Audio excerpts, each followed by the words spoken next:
Les prétendants lanceurs de pétitions sur la toile pour les alerter qu'il n'y aura pas de sécurité, assez de sécurité pour eux en Côte d'Ivoire pendant la CAN. Vous aimez trop les Camerounais, n'est-ce pas? Vous aimez trop les Camerounais. Voilà pourquoi vous êtes prêts à tout pour protéger vos frères camerounais. Vous battez sur les lives, je vois comment vous enchaînez les lives. Vous parlez comment les Camerounais ne sont pas sages, n'ont pas compris, ils ne savent même pas ce qui les attend. Vraiment, je veux me battre jusqu'au dernier moment pour que les Camerounais puissent le comprendre. Qu'il n'y a pas de sécurité pour eux là-bas. Je vais vous poser une question. Au Cameroun, là, il y a quel genre de sécurité au Cameroun?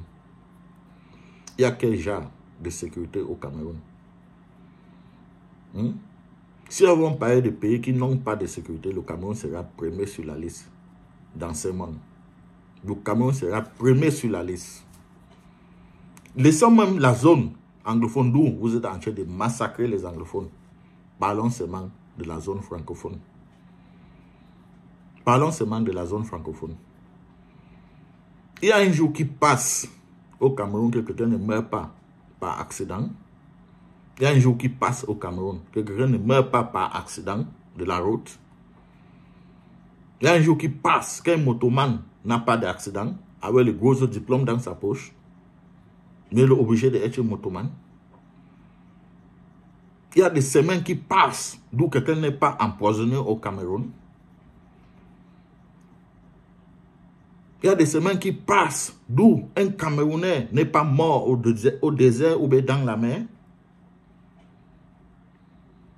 Il y a des semaines qui passent d'où le gouvernement de Biya n'a pas assassiné les Camerounais.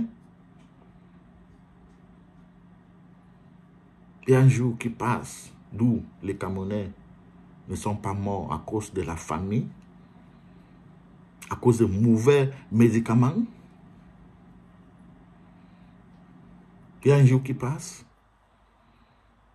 Pourquoi, depuis tout ce temps que vous êtes sur la toile, et que vous avez autant de visibilité, et que vous prétendez trop aimer les Camerounais, vous vous battez pour leur sécurité?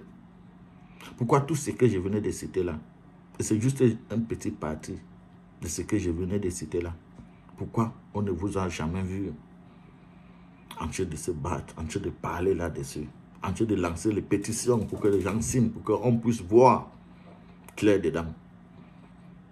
Pourquoi on ne vous a jamais vu? Pourquoi c'est la CAN?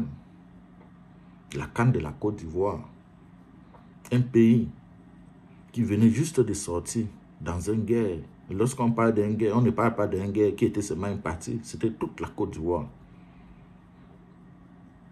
Mais après quelques années, ils ont déjà les capacités à organiser une CAN.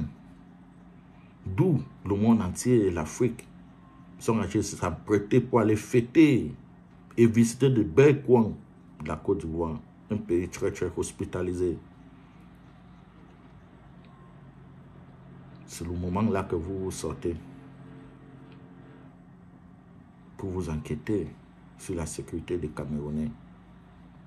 Et pourtant, ça ne fait pas quelques semaines d'où près de 200 quelques des Camerounais sont morts à cause de la faute d'un ministre.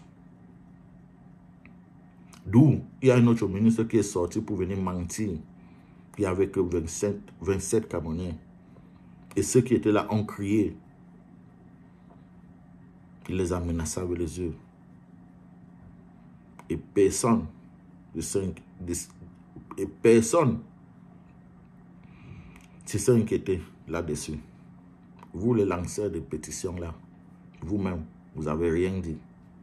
Vous n'avez même pas lancé de pétition pour qu'on puisse aller aider la famille de ces gens. Vous n'avez jamais lancé une pétition pour qu'on puisse signer pour voir comment on peut aller au dialogue pour arrêter la guerre qui tue nos frères au Nozo, qui tue vos frères au Nozo.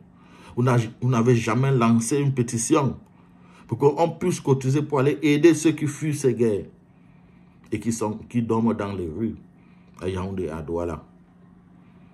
Vous n'avez jamais même lancé une pétition pour aller aider la famille de ceux qui sont tombés ce jour-là à Bankolo. Vous n'avez jamais fait ça. Je peux citer, on ne va pas finir ici. Il peut citer toute la journée, on ne va pas finir ici.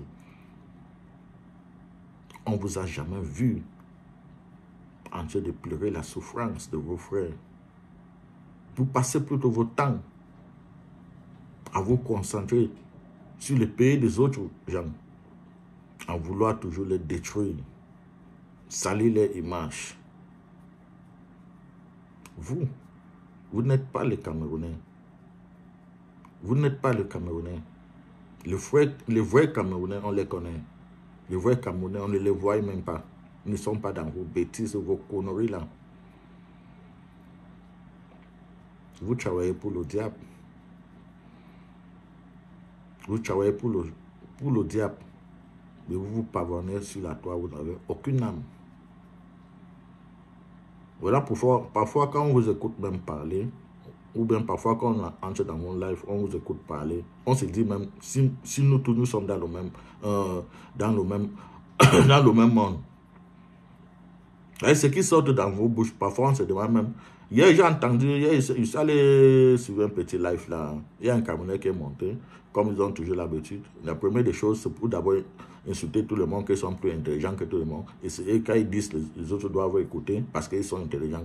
Bon, des gens ont accepté que toi tu es intelligent, qu'est-ce que tu veux venir dire?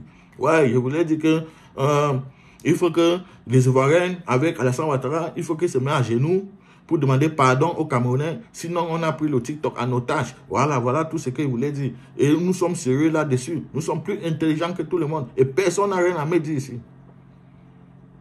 Aïe. Vous n'avez aucune âme. Voilà pourquoi vous vous comportez comme ça. Vous êtes perdus d'esprit. Vous êtes tous perdus. On a arraché vos âmes. Continuez à courir derrière ces moments. Vous êtes que des chairs, des papiers comme ça. Allez là-bas.